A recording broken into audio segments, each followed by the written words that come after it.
Hello everyone, welcome back to the part 2 of Silman's complete endgame course. In today's video, we are going to discuss the part 2 of Silman's complete endgame course, and we are going to complete our part 2, which is for the rated players between 1000 to 1200. If you are not a rated player, it's still fine. I think it's still going to help you improve your chess level skills because it doesn't matter about rating, but it is just a topic to cover. So in this particular topic in today's video, we are going to talk about opposition, how crucial it is, and how important it is in the end games. And it is an end game series, so it's going to be extremely crucial because end games are the toughest and the most complex complex phase in a game of chess. And if you master it, it will be simply amazing for you guys. So today we are going to discuss 8 critical diagrams and complete our part 2 out of 9 parts. And so let's quickly check it out. Okay, so before jumping to the first diagram, I want to clarify to you all guys that we can mate a lone king with a queen, with a pair of rooks, with a single rook, with a pair of bishops, or with a bishop or a knight. But we cannot mate a lone king with a pawn unless it can't be promoted into a queen or a rook, with a single bishop, with a single knight, and with a pair of knights. So yeah, these are the criteria to mate a single lone king, or how we cannot mate a single lone king. So now there are a couple of players who think that can or we can't mate a single king via two knights. So it's all about the first diagram we are going to look at. We have the position on our board, and we can see that white is having a pair of knights and we have a single king. So can we checkmate the black king? So guys, first of all, we can mate the black king if black itself gets mated by going into the corner, like king to h8. After king h8, we can play knight f7 check and it's successfully a mate. But if king does not go into the corner and he plays the move king f8, it can never get checkmated in the future, never ever. So yeah, that is the very reason that a single king cannot be mated via two knights. So this was the first diagram that we cannot mate a lone king via two knights, a pair of knights. So this was the first diagram. So now let's move on to the second diagram. So now we have the second diagram on our board, and we have this basically a queen versus bishop. The pawn is going over here and it's black to play, and black promotes the pawn to a queen. So basically, how you should treat this particular position when you are having a queen and a king versus a bishop and a king. So basically, black should treat a queen versus bishop situation in the same way as a king and queen versus lone king. For example, you can just remove the bishop from your mind and you can just imagine a queen king versus a lone king.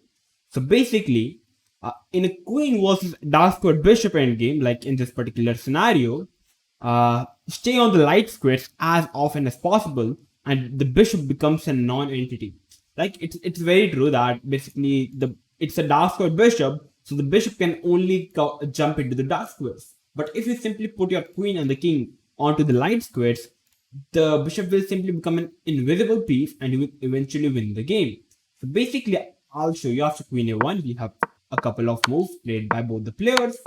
And here in this particular position, as you can see, that use the box technique to corner the king, and eventually with the help of the queen and the king, you will win the game.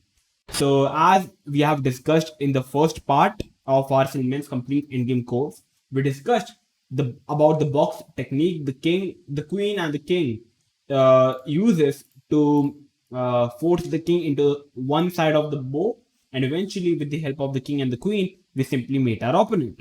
So basically, as I say, the bishop becomes a non-entity, and eventually you can simply corner the king by bringing the king and the queen, and eventually you can win the game.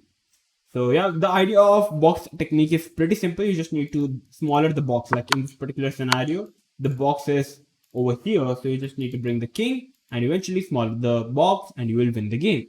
Just push the king to the one side of the board, and eventually you will see the mating patterns, and you will win the game.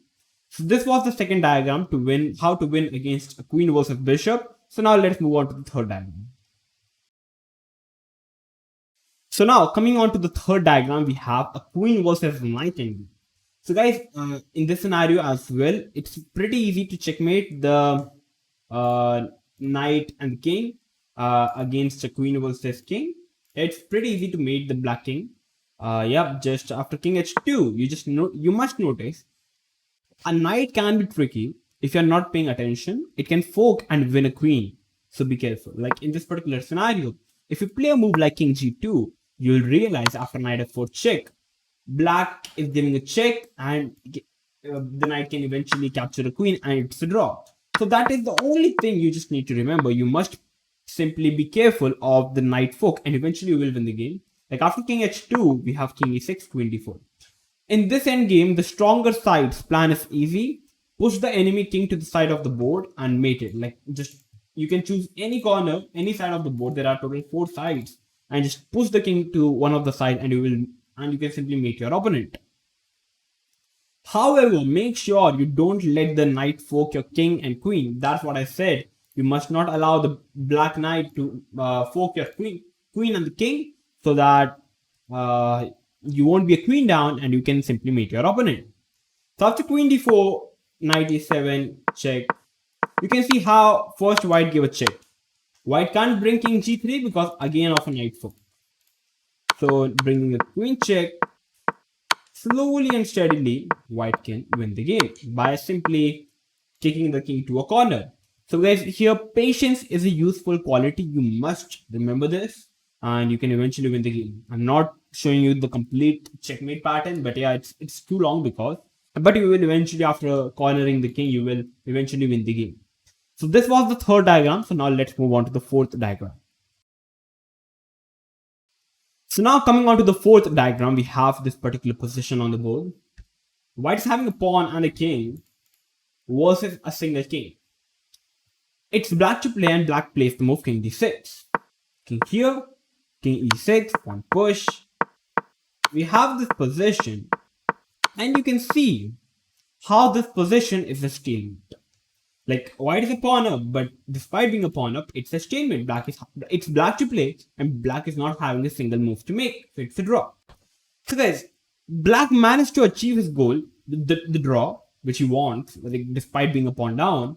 But do you know that how he did it? To understand what was going on and what the move for both sides meant, you need a basic knowledge of opposition. And all those who know about opposition, it's good for you guys. But all those, like there are many players who don't know about anything about opposition. So it's a very crucial part in the endgame scenario. You must know. So we are going to come into this particular position again, but by first looking at the opposition scenario by learning the fundamentals of opposition. So we are going to discuss it by going into the fifth diagram. So let's check it out.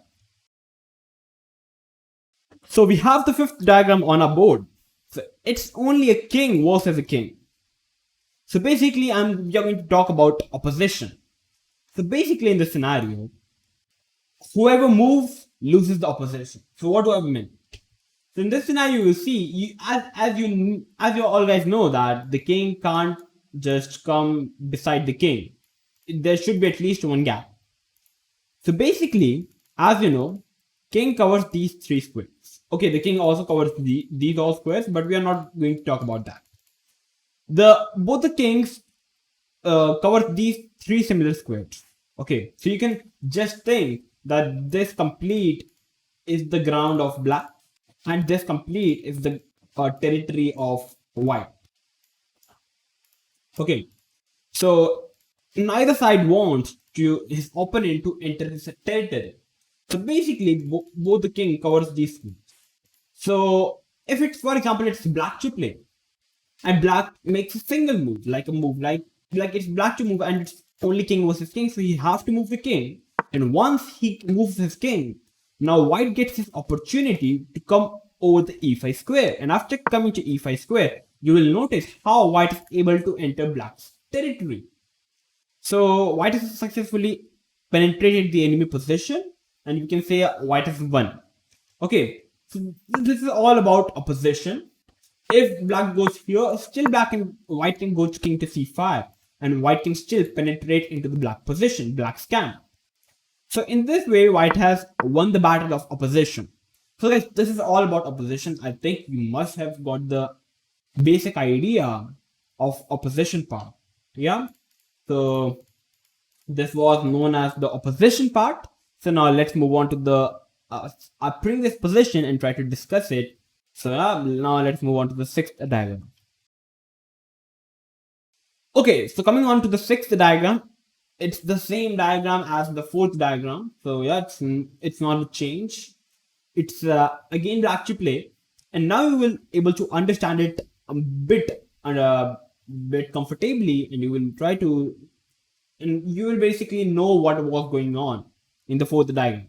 So in this particular scenario, black played the move king to d6, and as you will see, like after playing king d6, if white wants, like if I just give you this position and if I say it's black to play, so whose side is having the opposition? White is having the opposition or black is having the opposition? It's black to play, so black plays the move king to d6. In this scenario, if the white's king would have been on d4 and it's black to play, you will notice that if black goes to e6, white king can go to c5. If black king goes to c6, white king goes to e5. So basically white has won the battle of opposition. But as the pawn is on d4, so white is not having the square of d4. So for example, white goes to the square of e4. After king e4, you will notice that black can be the one to put his king to e6. And now it's white to play. So if white plays king to f4, black can play king to f6. So basically, black is having the opposition. If white plays king e4, black can again play the move king e6. So basically, black retains his opposition and it would be a draw. So that is the very reason we have this particular position. d5 check, king to d6, king d4, king to d7. Remember guys, black is not playing the move king to e7. The reason is there is a big difference. If black plays king e7, after king e5, it's a black to play. And in this particular scenario, white is having the opposition. Basically, if black goes to d7, you will notice that the f6 square is lonely. So basically, white can enter into the black's territory. So that is the very reason this is not a good idea. So that is the very reason black plays the king to d7, king e5, king to e7. Black retains the opposition. Black wants the opposition if he wants to make a draw. d6 check. If your opponent makes a move like king e4, going backwards, trying to confuse you, you can, like, if a move like king e4, for example, yeah, after king e4, you can simply play the move king to d6, and when you can step in front of your opponent's pawn, do so. So basically, in this scenario, white plays the move king e4, trying to confuse black king, but basically you can simply put your king behind, in front of your opponent's pawn, and white will have to play a move like king d4, and you can again go backward, and you are still having opposition. You must not go over like here, because now white will win the fight of opposition. So basically, in this whole scenario, after d6 check, if white plays properly, king d7, king d5, black has 3 legal moves to choose from. 1 draws, 2 explodes in black's face. Now is the critical time. You can pause the video and try to find the move which will you play in this position. White black is having 3 critical moves. 1 draws, 2 loses. What are you going to play in this position? You must think, and you must tell me in the comment box below before resuming the video. So I'm going to reveal the answer. You must play the move king to d8. It's a very critical move. If you play a move like king e8, after king e6, white is the one having the opposition. Black have to play, and now after here, white can simply push the pawn, and you are no longer having these 2 squares. You have to play here, and here white can simply jump in with the queen and make a queen on the next move, and it's winning for white. That is the very reason you must put your king to d8, king e6, king e8. In this scenario, black is the one having the opposition. So after e7 check, king e8, king d6, and it's the stalemate. When your king has to step away from the pawn, always go straight back. This is all what black was doing. It's a fundamental basic. It's a easy way to learn if you don't get this opposition part. King d8, like when you are forced to go backward, always go straight, like straight to the pawn. After king here, it's a draw. So guys, this was the third diagram. It's all about opposition. I think the idea of the fundamental of the opposition part was pretty clear to you guys. So this was the sixth diagram. So now let's move on to the seventh diagram. So now coming on to the seventh diagram, we have a rook pawn versus a king, a lone king. What do I mean by rook pawn? Here basically the rook stands on a1 or h1, and the pawn in front of the rook is known as the rook pawn. Okay, like the g pawn is known as the knight pawn, the f pawn is known as the bishop pawn, king pawn, queen pawn, bishop pawn, knight pawn, and the rook pawn. So here we have a rook pawn position, and we have a king. So basically, whenever it's a rook pawn versus a lone king, and the king is able to come in straight in front of the king, in front of the pawn, it's always a draw. So after h7, if the defender's king gets in front of the pawn, the game will always be a draw in case of a rook pawn endgame. Like for example, even if it would have been black to play, it's like in case of a rook pawn, you don't need any kind of opposition. Like even in this scenario, even if it's black to play, black can even play the move king g8, and after h7 check, you can again play king h8, and after king h6 it's a draw. So this was the seventh diagram, like rook pawn. You can just come in front of the rook pawn and it would be draw every time if white doesn't have any extra pawn. Okay, so this was the seventh diagram. So now let's move on to our final diagram, to the eighth diagram.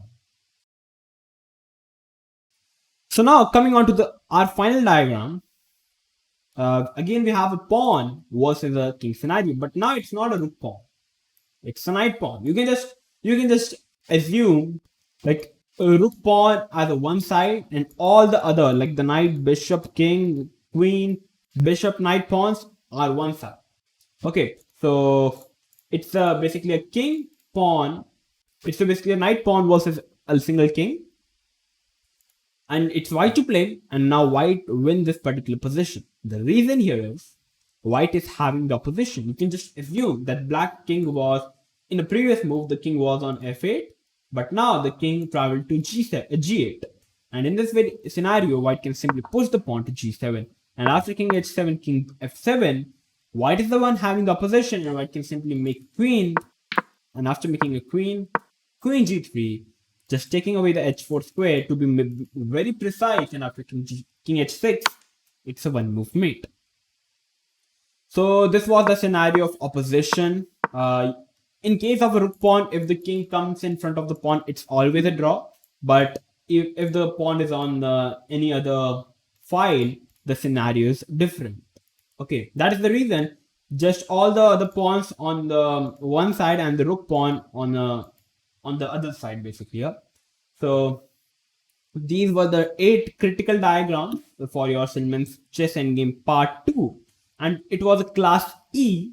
And what do I mean by E alphabet? Basically, here is the rating between 1000 to 1200. So this was all about opposition. We have successfully completed our second part.